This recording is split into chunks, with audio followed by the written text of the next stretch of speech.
Hi students, and welcome to today's live IELTS class. My name is Adrian and I'm streaming to you from beautiful Central Europe. I hope everybody is having a good week so far. Hi, Ashil Beck, Eldor, Bekzad. Nice to see many of our regular students. Vishnu, Mahmood, good to see many of our members joining in on time as well. In this lesson, everyone, we are looking at the speaking section of IELTS. Specifically, we're looking at part 1, and I will be discussing some band 9 speaking techniques with you. Welcome Prashita, Rashika, Jainil, Mihir, and Oas. Lots of members joining in now. This lesson is presented to you by aehelp.com. For academic IELTS success, visit us there. For general IELTS, check us out at gieltshelp.com. That's generalieltshelp.com. On both of our websites, we have lots and lots of materials to help you improve your English and your communication. Now, this is a speaking class, so make sure to speak and repeat. It's good to type in the chat. Make sure to also speak and repeat. So copy my intonation, copy my pronunciation, enunciation, as much as you can. So this is a great chance for you to practice. There you are. Yeah, Un's joining in here, and Un's saying, I set the IELTS exam on February 25th and scored 7.5 overall. Thank you, Adrian and A-Help. You're awesome. Much love from Vietnam. And hope everybody will achieve their goals. Congratulations. That's a fantastic score. 7.5 is a really, really good score by any standard, even for a native speaker. And I hope that you will succeed in your next steps. I know you've been in the classes for about the last year, and you've done a great job, and it shows in your results. So great job, and thank you for encouraging everybody else to do the same. Thank you for that. That's a nice way to start the week. All right, so let me just show you our websites real quick. This is our academic website here with the blue background. You can click that big red button to join our premium package. It is a one-time payment for lifetime access. We are an IELTS registration center, and we are British Council agents as well. This is the general IELTS here with the green background. Again, click that big red button. It's a one-time payment for lifetime access, so well worth spending a couple of dollars to get interactive courses, mobile apps, lesson videos in HD, and practice exams.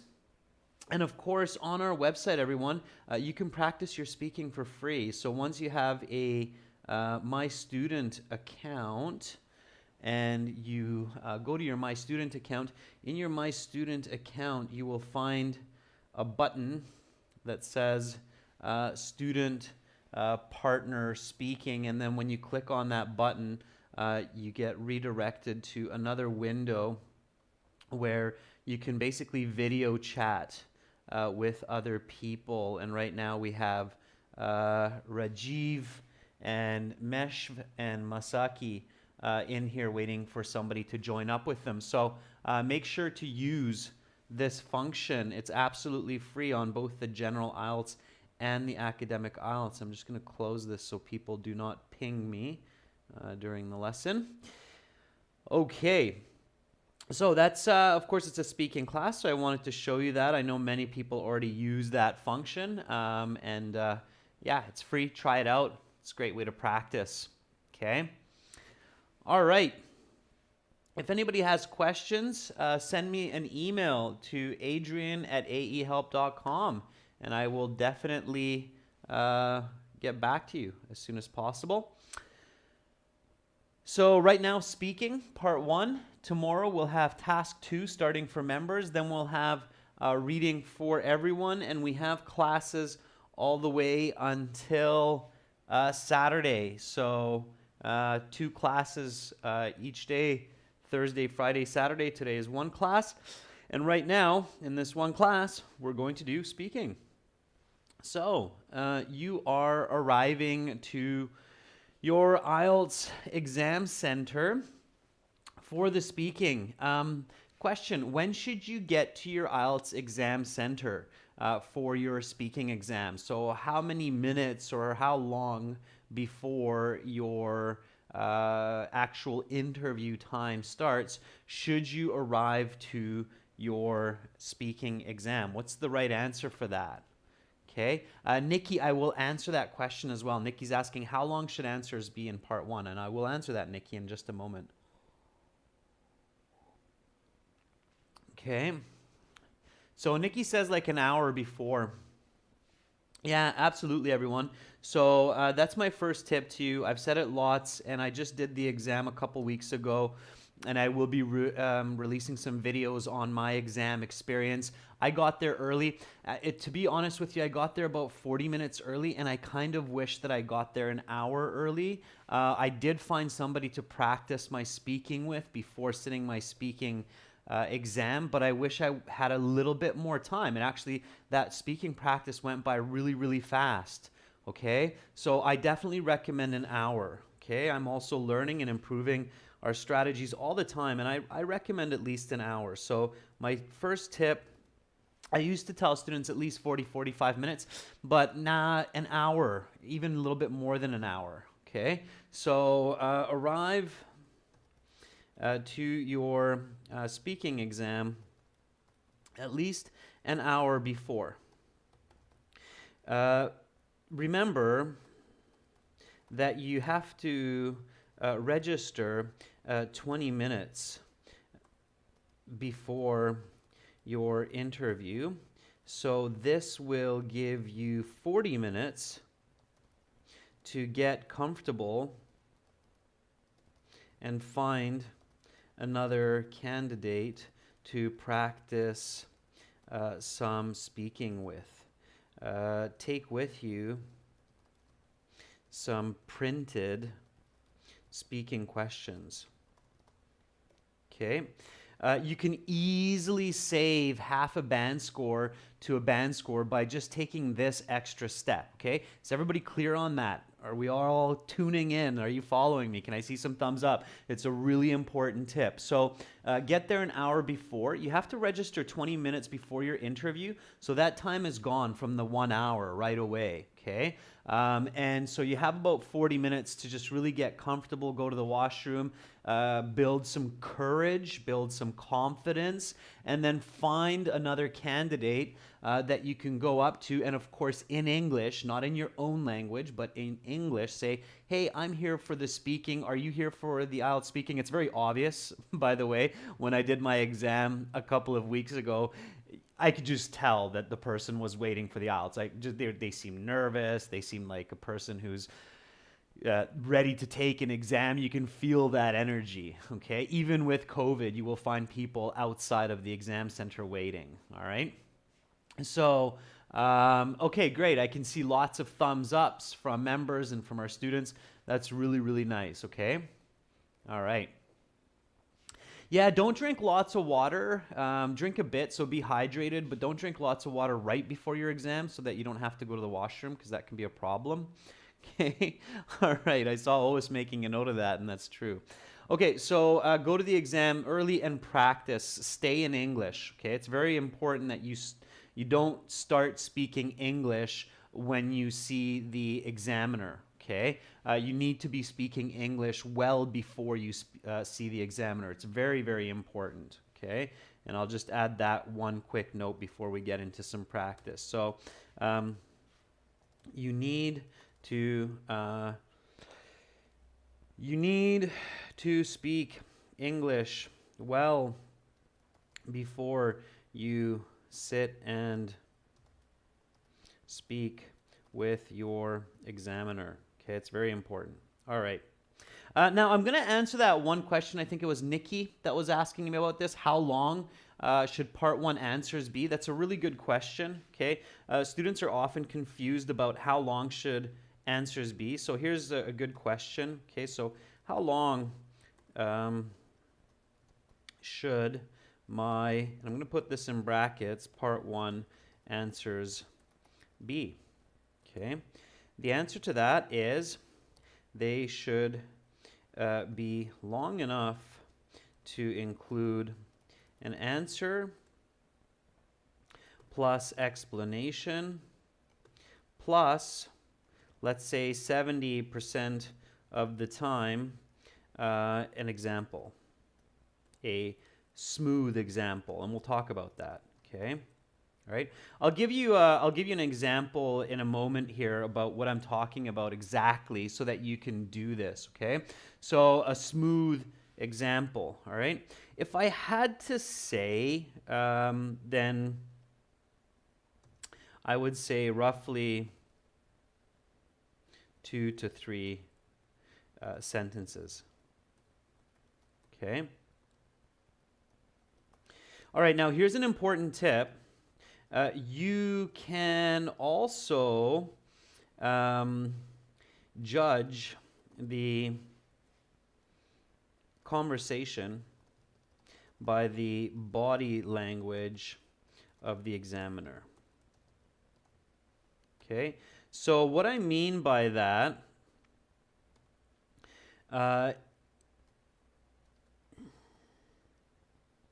is look at the examiner. So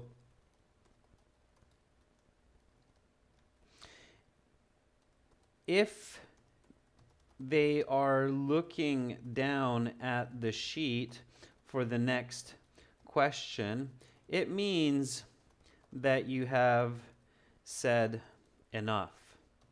Okay? Do not overspeak and go off topic. Okay? Be really careful about that. All right? So reflect on the examiner. Look at the examiner's body language. Okay, we're going to practice this, and it will make more sense as we do. So you found someone before the exam, you practiced with them, you're feeling more confident, you're relaxed, loosen up the shoulders, take a couple of deep breaths. The sun will shine tomorrow. And then you walk in and you are met by the examiner. Don't worry about the examiner's appearance. Don't worry about the examiner's mood. You are there to do a job, okay? So the examiner will likely start by asking you for your identification. So the examiner will say, okay, welcome to the speaking portion of the IELTS exam. My name is Mark. I will be your examiner. I'm recording this for clerical and administrative purposes, for marking purposes. This is student ID 54321. The exam is taking place in London, England at 1400 hours. Let's begin. Okay, and then the first question they will ask you is, can you please show me your identification? Now, because of COVID, you don't pass it to them. They used to actually take it and look at it, but now they just say, please show me your identification. So you open up your passport or you have your national ID card and you show them that identification, and they'll mark it on a piece of paper that you have showed them this, okay? So give me a nice full sentence response when the examiner says, may I see your identification? Give me a nice full sentence response for this. May I see your identification? Okay. All right.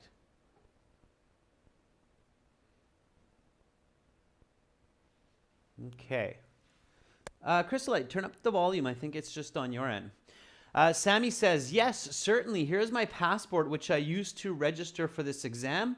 Please have a look, and you can find my personal details on the last page. Yeah, very nice, Sammy. Be fluent. Good. This is your chance to remind yourself that you need to be fluent. Bharat says, of course, sir, here's my passport that I used to register for this exam. Please take a look. Yeah, so don't just say, yeah, sure. I still get a lot of students when I'm doing speaking interview practices with them, just saying yes, and then they hold their passport, and it's like, oh, really, I hope we're going to be more conversive than that, okay? So it's a good chance to remind yourself that this is a conversation, and you are the one carrying this conversation, not the examiner. So you need to speak, okay? More, all right? Ois says, my pleasure. Here's my ID card I used to apply for this IELTS exam in the previous month. Please take a look. Very good. Yes. So certainly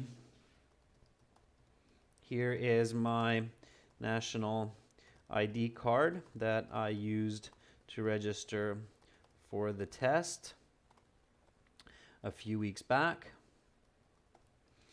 Please take a look. Okay, and then you hold up the card, all right? So here we go, repeat after me. Again, repeat, copy my speed, copy my intonation.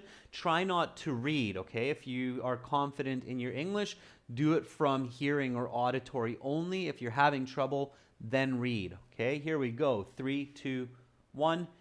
May I see your identification?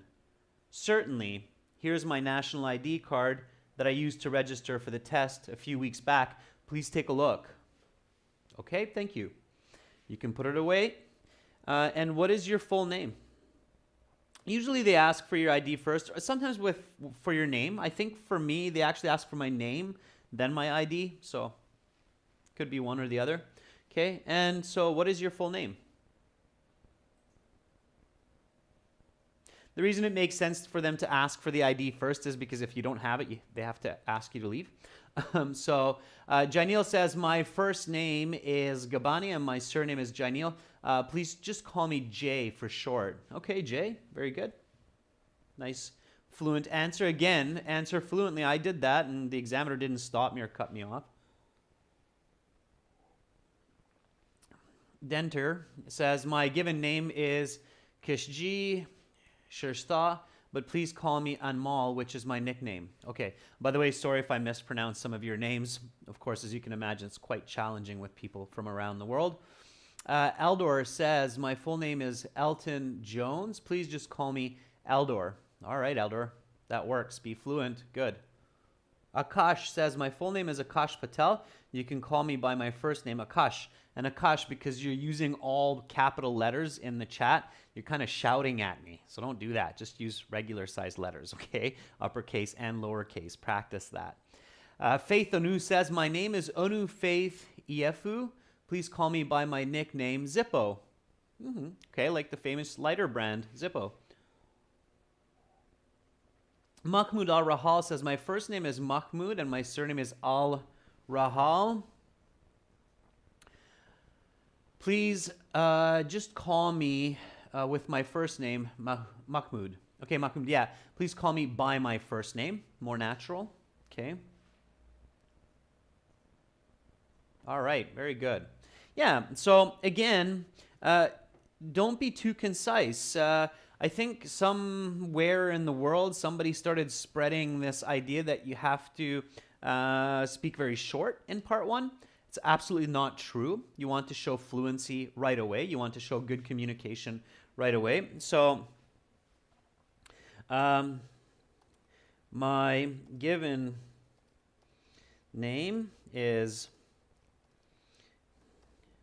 Annabelle and my surname is Mackenzie. Please just call me Anna for short. Okay? All right. So, National or International Women's Day a couple of days ago. So in light of that, here's a beautiful woman's name. What is your full name? Repeat after me. My given name is Annabelle and my surname is Mackenzie. Please just call me Anna for short. Okay? All right, Anna. Now I will ask you a couple of questions to get to know you better and some questions on a general topic. Where do you live? Okay, very common icebreaker question here. Where do you live? Okay, give me a nice full sentence answer for this one. Now remember to be clear and be specific. So where do you live? Geographic location plus residence. Okay, give the information for both. All right. Janelle says, I reside in a 2-bedroom apartment on the 3rd floor of the building, which is next to the shore of the Tupi River, next to the Tupi River bank, and in the heart of Surat. It's also known as the capital of diamonds. Janil, yeah, we don't say shore for river. It's interesting. It's a river bank. Okay, river bank, just like the bank where you deposit money. So seashore or the beach, and for a river we say the river bank. It's the banks of the river, and in this case you can count them as well oftentimes. So the river bank or river banks. Okay, when you're talking about the two. All right. So careful with that. It's a tricky one. Sammy says, I live in a 3-bedroom apartment on the 4th floor of Marg Township along with my wife. It's on the beach side, and it's 100 away from this place. 100 steps, Sammy? You have to give me the measure. It's 100 steps away, 100 meters away. Okay, so 100 yards away. Okay. Saurabh says, I live in Kathmandu, which is also the capital of my country, Nepal, and I've been living there for the past 10 years with my family in a small apartment with 2 small bedrooms. Okay, Saurabh, that's great. Watch my corrections and check for those later. Okay. All right. Vaishnavi says, well, I reside in a 2-bedroom flat in Tirupati, Andhra Pradesh, which is located in the southern part of India. Okay, good. So again, residence location. Asad Bek says, I live in the capital city of Uzbekistan, Tashkent. Good, Asad Bek. So give me your specific residence. I live in a house in the suburbs or in a 1-bedroom condo, penthouse. Okay, so more specifics. So here, that's what you want to do. Okay, I reside in a luxury 2-bedroom apartment on the 11th floor of a high-rise building in downtown Victoria. Just 2 blocks from the Pacific Ocean. All right. So here we go. Where do you live? I reside in a luxury 2-bedroom apartment on the 11th floor of a high-rise building in downtown Victoria, just 2 blocks from the Pacific Ocean. All right, so residence and then geographic location. All right, that's what you need to do. All right, that's what you want to give as the answer here. So showing fluency right away. Okay. All right, next question. What helps you to relax? What helps you to relax? Now, this is where you can immediately implement the answer, explanation, example, strategy. Okay, so answer, explanation, example, strategy. All right. If you're having difficulty seeing the screen clearly, switch your resolution in YouTube to 720p. Okay, so if it's blurry for you, use 720p in your settings. Okay. All right.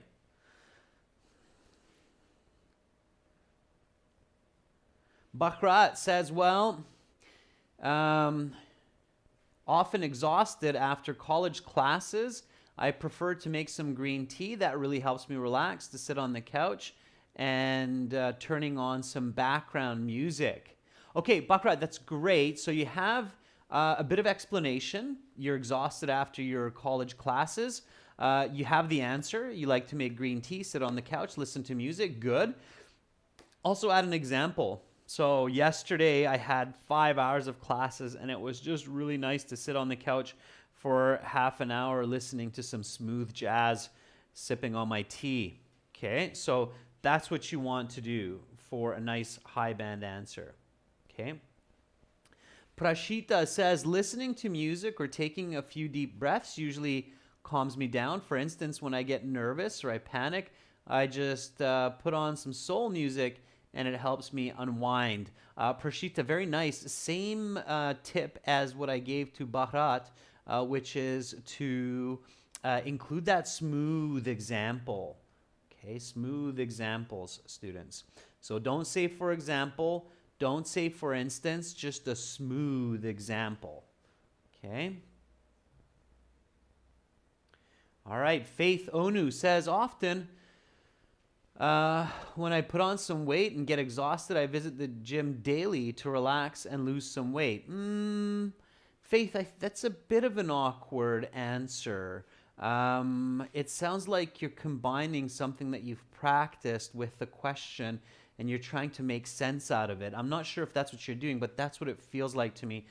So I definitely suggest everyone to be original, okay? It doesn't mean give a really unique, tricky, super high vocabulary loaded answer, but be original, okay? So if working out at the gym helps you relax, that's fine. I'm not sure where putting on weight comes into the picture. Okay, so, well, whenever I'm feeling stressed after a long day of work at the office, I like to go to the gym to work out for an hour. That helps me to relax, especially because my work is a desk job, so I'm sitting for long hours. Yesterday, I hit the weights for 2 hours, and I felt just really nice and calm and relaxed after. Okay, so answer, explain, example, but original and answering the question. All right? Okay, Pranav says, I usually prefer traveling around the city, but since that's not possible these days, I mostly play my guitar and sing songs, which helps me relax. And this is a kind of meditation before I embark on my daily tasks. Before I do anything, it's a bit awkward. Okay. Rashika says, I like gardening to relax because I have a green thumb. I like greenery. After my hectic schedule throughout the week, I usually do planting, such as vegetables and fruits, when serving my garden goodies. Okay, I'm not sure the serving garden goodies. It's a bit confusing, Rashika, but the beginning is okay. Try not to repeat words like green, greenery. Okay, avoid repetition. So,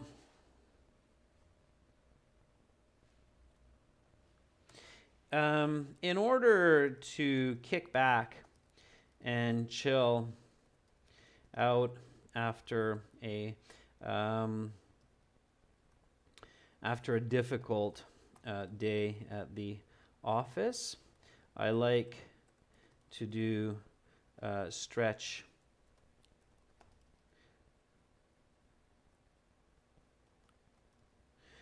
yoga for 30 minutes. This helps me to be relaxed in both body and mind. Yesterday, I had some very challenging meetings, and it was great to hit the yoga mat in the evening. All right. Okay, so here we go. Repeat after me. What helps you to relax? In order to kick back and chill out after a difficult day at the office, I like to do stretch yoga for 30 minutes. This helps me to be relaxed in both body and mind. Yesterday, I had some very challenging meetings, and it was great to hit the yoga mat in the evening. Okay, so part one, that's kind of where you can intertwine these nice natural expressions or idiomatic expressions. It doesn't mean that you should be coming up with really difficult idioms. Often those can be used incorrectly, incoherently, so keep your idioms relatively simple. Phrasal verbs are considered to be idioms, okay? So to kick back is actually a phrasal verb that means to relax, but it is considered an idiom, okay? Chill out, again, is a phrasal verb that's considered also an idiom, so it's natural idiomatic expression, okay? All right, one more time. So what helps you to relax? In order to kick back and chill out after a difficult day at the office, I like to do stretch yoga for 30 minutes. This helps me to be relaxed in both body and mind. Yesterday I had some very challenging meetings and it was great to hit the yoga mat in the evening. Okay, make sure that you're fluent, you're not repeating information, and you stop after you give an answer, explanation, and an example, okay? So I'm giving my answer. I like to do yoga for 30 minutes. I explain it after a difficult day at the office, why it helps me to relax in body and mind, and then an example. Yesterday I had meetings, and then I did yoga, okay? So notice the smooth example. So I don't say for example or for instance, okay? That's not good because it kind of scares the examiner that you're going to go into a really long explanation, and that's not good, okay? All right, so keep that in mind. Okay, so a couple of important tips, all right? So tip 2, do not use for example or for instance, okay? This will often lead to an interruption by the examiner, okay? So careful about that, all right? Use smooth examples whereby you simply state the example. Okay, so that's really important. And so this is the length of an answer that you're going for in part 1. Now you do have to be fluent. Okay, you want to be really fluent. Any new words or new expressions like kick back or chill out that you see, make sure you write them down and you practice them. Okay? All right. Okay, students, so at this point, the examiner will introduce a topic and they'll say something like, let's talk about the news. How often do you read the news? So how often do you read the news? Give me a nice full sentence answer for this one. How often do you read the news? Okay. All right.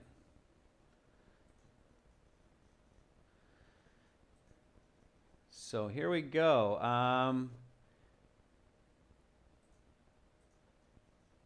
Preeti says, reading is paramount to relaxation for me. I think that's for the previous. Okay.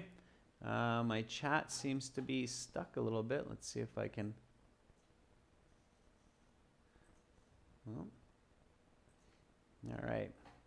Yeah, I don't see the chat moving, so maybe it'll catch up in a second. All right, well, while that's happening, when you get a question like, how often do you read the news? Here's a really important tip. For any question that's how often, make sure to use both qualitative, like rarely, and very importantly, quantitative information in your answer. Okay, so quantitative means like once a month. Okay, so combine the two. Usually you want to start with qualitative and then you want to continue with quantitative. Okay, so first qualitative, then quantitative. Okay, all right. Let's see what you have. Okay. Gus says, I frequently watch news both online or offline. I would say 2 to 3 times a day. not only does it increase my brain to be more broad-minded, but also I know breaking news that occurs in my country. Okay, pay really careful attention to the verb, students, always. It's read the news. So in this case, Gus, you're not getting a lot of marks because you're talking about watching the news. And here the question is reading the news. So you have to say reading the news. Okay? Punjabi Motivationals says, after my morning workout, I get the latest updates from the newspaper with a cup of tea. And how often is that? Is that every morning? Do you do a workout? Or is it just 3 times a week? So you really have to pay attention to each part of the question. How often? And do you read the news? Okay. All right. Nadia says, well, to retain myself to current affairs, I usually read the news while eating breakfast in the morning. Careful with that, Nadia. And again, include quantitative information.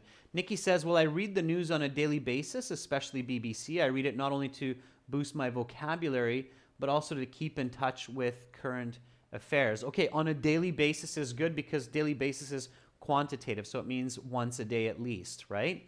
So you're answering the question. That's great. So you frequently read the news. If you're going to omit one, it's better to omit qualitative than quantitative. You should say both, but if you're going to, so this is kind of an interesting food for thought for everyone, okay? So if you are going to omit using either qualitative or quantitative information, it is actually better to omit qualitative. Ironically, people usually do the opposite. Okay, so most of the time, people will give an answer like, oh, I seldom read the news because I prefer watching it instead. So I usually tune into video streams from BBC on my tablet. Okay. I read the news maybe once a month because I like to watch the news more, and I usually check out BBC on my tablet. Okay. Well, I seldom read the news, maybe once or twice a month, because I'm more into watching the news, like BBC on my tablet, but the odd time I do check out a push notification article that comes in on my phone. Okay, so here what I'm trying to show you is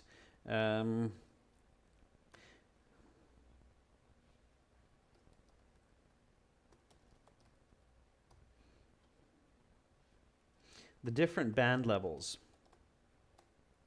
Okay, so this is about a band 7, this is about a band 8, this is a band 9. Okay, notice the difference. So I seldom read the news because I prefer watching it instead. So I usually tune into video streams from BBC on my tablet. Okay, first of all, I just barely answer this question here. So the question is, how often do you read the news? I barely answer it. I seldom read the news. That's really my only answer. And then right away I switch to an explanation. which is more about watching the news. And so it's like, okay, but we're not really communicating clearly, okay? So the next one here, I communicate a little bit clearer by using quantitative instead of qualitative. So I read the news maybe once a month because I like to watch the news more, and I usually check out BBC on my tablet. Okay, so this is better because this also doesn't answer the question in a lot of detail, but at least it's a clearer answer because it's a quantitative answer. All right. Now, in this third example, I'm combining qualitative and quantitative and giving a much clearer and more rounded answer. Okay. So I seldom read the news, maybe once or twice a month, because I'm more into watching the news like BBC on my tablet. But the odd time, I do check out a push notification article, which I read, obviously, that comes in on my phone. Do you see the difference between the quality of these answers?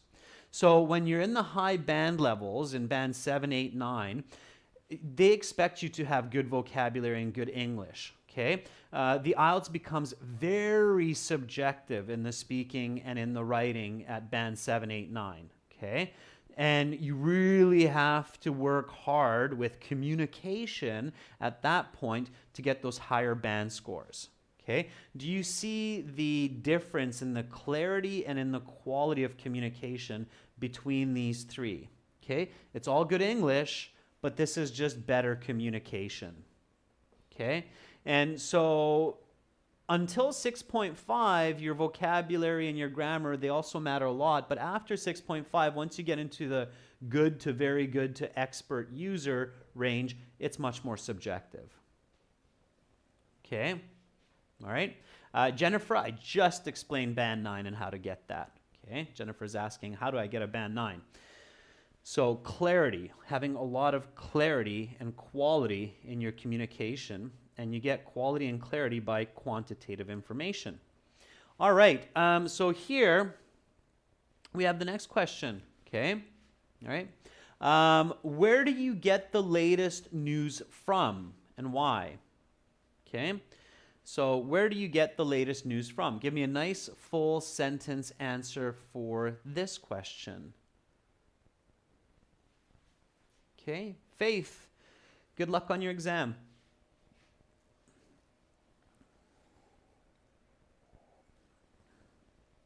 All right. Ferdow's, good to see you in the class. Ferdav says, I get the latest scoop. Not I read the latest scoop. I get the latest scoop, Ferdav's. I get the latest scoop from online news apps like BBC and CNN, as they are instantly available on my smartphone. Therefore, I'm able to read them anywhere, anytime. Like I have just read an interesting update on the vaccines this morning before coming to the exam. Yeah, very good, Ferdovs. Nice answer, explanation, example. Good flow. Eldor says, I take news from Telegram channel. This channel sends several news throughout the day to improve reading comprehension. Yesterday, I downloaded a couple of files to read. Okay, Eldor, good. So Telegram news, all right. Oh, it says I usually get the latest news from apps on my phone. I do not have time to watch TV because most of the time I'm running around town, and so my smartphone is the most convenient location to get the latest scoop. Okay, very good. Ois, I added a little bit of pizzazz and some natural language there. Tarun says, most of the news I get from online sources. Mainly, I would directly open the news portals to keep up to date about the happenings around the world. And I subscribe to some newsletters as well. Okay, good. Give me an example, Tarun, so I can give you a little bit more on your marks, okay? Laknyo says, I get the latest news from the internet, like videos, online papers, and blogs, because it's up to date and it's fast and I don't have to do much searching. Okay, look, don't use and so on or so on. It's useless for your listener. Okay, all right. Cab Thug says, I usually get the latest news from BBC, as it is one of the most dominant and trustworthy channels worldwide. However, I also get news from recommendations from YouTube or Google. Kevin Bowie says, I opt to receive news from two channels. One of these is YouTube streaming services of major newscasts like ABC News, while the other is from daily newspapers of revered publishers like the New York Times. What sets these places apart from the others is that they're up-to-the-minute reports and integrity, which I think is super crucial given the excessive amount of misleading information nowadays. Yeah, misleading news nowadays. Good, very nice, Kevin. Okay, so as I had just mentioned, one of my go-to places for getting the latest scoop is BBC. I both have an app on my phone and I have a subscription, a TV subscription as well. Also, I like reading reliable blogs and forums online, as this gives me a more intimate perspective from various reputable people. Just this morning, I read an interesting article about Tesla's latest developments. It's my once a month reading, right? According to my previous answer. So here we go, everyone. Where do you get the latest news from? As I had just mentioned, one of my go-to places for getting the latest scoop is BBC. I both have an app on my phone and I have a TV subscription as well. Also, I like reading reliable blogs and forums online, as this gives me a more intimate perspective from various reputable people. Just this morning, I read an interesting article about Tesla's latest development. Okay, good. So here again, I'm being original, I'm being specific, I'm giving examples, and I'm also connecting to my previous answer. That's really good strategy to connect among your answers. I did that during my speaking exam, and that worked really well. Okay, so here's another tip. It's either 3 or 4. Think about your interview as an interview. Make connections among your responses and have very clear communication. Okay, so I haven't expressed this too much in the past. However, one really good way to conceptualize or to think about your IELTS speaking is as if you are being interviewed. So just imagine, and this will give you confidence, just visualize that you are a famous person, an actor or an actress or a famous scientist, and you're being interviewed by a TV channel or by some kind of famous blogger, and they're asking you questions on your expertise. And in this case, you're an expert on media and journalism, okay? And they're asking you some questions about the news, where you watch the news, what are your news sources. So you're talking about it confidently as an expert on this topic. You're the one being interviewed. You're the one showing fluency. You're the one dominant in the situation. Does that make sense? So practice this before your speaking interview. So visualize yourself as a reputable person who is being interviewed as an expert on whatever topic the questions pose. Okay, is everybody clear on that? So the kind of mental context that I want you to conceptualize or to visualize as you're in this speaking interview. Okay, just like when you watch a TV show where some experts are being interviewed and they're really kind of professional and expressing themselves as well. And from my experiences, the best places to receive the news are reliable sources like BBC, which have proven themselves over the past 20, 30 decades. And that's why my go-to for getting the latest scoop are these channels such as the Globe and Mail, the New York Times. Okay. Okay. Nikki, yes, it is a good idea to not just act like a person who knows everything. It's not about knowing everything. It's about acting as a professional who is great at communicating. Okay. So there's a difference there, Nikki. It's not about knowing everything. Okay.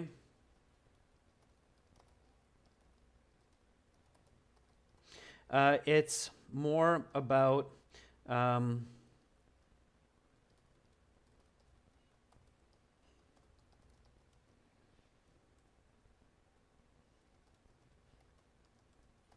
okay, so it's not about knowing everything, Nikki. That was a good question. Nikki's like, so do I present it like I'm a know-it-all, somebody who knows everything? No, it's not about knowing everything. It's more about believing in what you say and saying it very professionally. Okay, does that make sense, Nikki? The difference? Yeah, okay, I can see that you said got you. Okay. All right, everyone. So here you have a few more questions that you can practice on your own or with partners on the website. What kind of news do you not like? When do you like to research the news? If you could change one thing about news media, what would that be? And have the way people followed the news changed in the last 20 years? Is this good or bad? So practice these questions on the website again at aehelp.com and gieltshelp.com. You can do video chat, audio chat, text chat with other IELTS students to practice questions like these. It's definitely a good idea to visit our websites, join the premium package. It's a one-time payment for lifetime access. That's all the time I have for today, everyone. I saw lots of great answers. That's fantastic. We'll get more into it in this week in our upcoming live classes tomorrow and the day after. Okay. Parkour, if you do not understand the meaning of a question, you cannot ask the examiner. You can ask them, but they won't tell you anything. Okay. It's an English proficiency exam. Okay. Prime, it's not about giving unreal information. It's about giving subjective information. You're very welcome, Prashita. You're very welcome, Bakrat. Thank you for those emojis, Eugene, to liven up the day. And have an awesome rest of your day, everyone. If it's late in your country, get some rest. Much love to all of you, wherever you are in the world. Keep up the good studies. See you tomorrow. I'm Adrian, signing out for now. Bye.